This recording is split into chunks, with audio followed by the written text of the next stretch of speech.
Bonjour à tous et à toutes, merci énormément de me retrouver dans le cadre de cette séance de formation. Aujourd'hui, nous parlons des boutiques en ligne. Rassurez-vous, il n'est pas question pour nous de parler de la conception. Bien au contraire, il s'agira de parler de certaines stratégies que vous pourriez utiliser pour faire le meilleur choix en ce qui concerne l'activité de vente en ligne. D'une part, vous êtes votre premier client. Alors, les choses que vous concevez vous-même peuvent souvent être traduites en excellents produits pour d'autres personnes. Vous pouvez également décider de trouver un marché de niche. Cela signifie que vous pouvez décider de concevoir des produits à l'endroit d'un public très spécifique. Par exemple, si vous vendez des bijoux, vous pouvez décider de vous spécialiser dans la vente des bijoux aux femmes d'un groupe d'âge particulier. Par exemple, entre 15 et 25 ans. Il est également important de conseiller ce qui vend bien. Cela vous aidera à obtenir une meilleure exposition pour vos produits. Également, cela peut vous aider à vous concentrer plus tard sur le développement de votre propre identité de marque, c'est-à-dire l'aspect et le fonctionnement de votre produit par rapport à d'autres marques similaires. Vous devez également savoir quels matériaux sont nécessaires pour votre produit. Lorsque vous pensez à ce qu'il faut concevoir, mettez-vous à la place de vos clients. Que veulent-ils sortir de ce produit? Veulent-ils que cela fonctionne correctement? Veulent-ils qu'il soit beau? Veulent-ils un peu des deux? Toutes ces considérations sont importantes lorsque vous réfléchissez à ce que vous voulez concevoir. Également, il est important de penser au temps de production et au coût de production. Le temps de production est une foule de choses différentes. Tout commence par la phase de dessin, tout au long de la modélisation, de la commande d'un test d'impression, de la photographie de vos données et enfin de la mise en vente d'un produit entièrement réalisé sur votre boutique en ligne.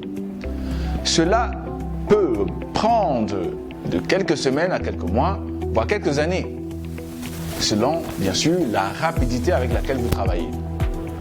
Intéressons-nous à présent à comment choisir votre collection.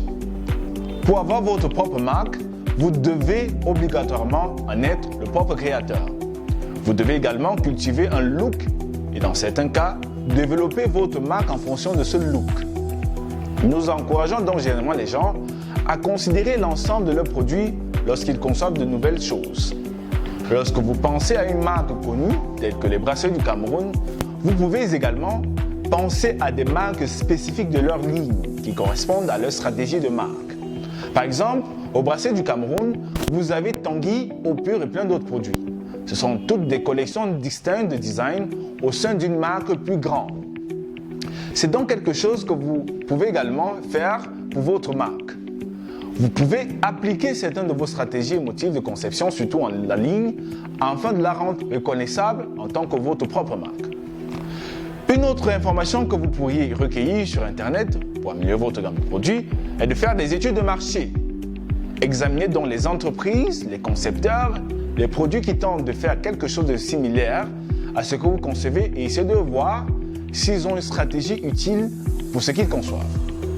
Il est aussi important d'examiner les fonctionnalités qui existent et évaluer leur niveau de cohérence. Par exemple, les bracelets du Cameroun donnent à ces bouteilles un beau dessin tout en courbe.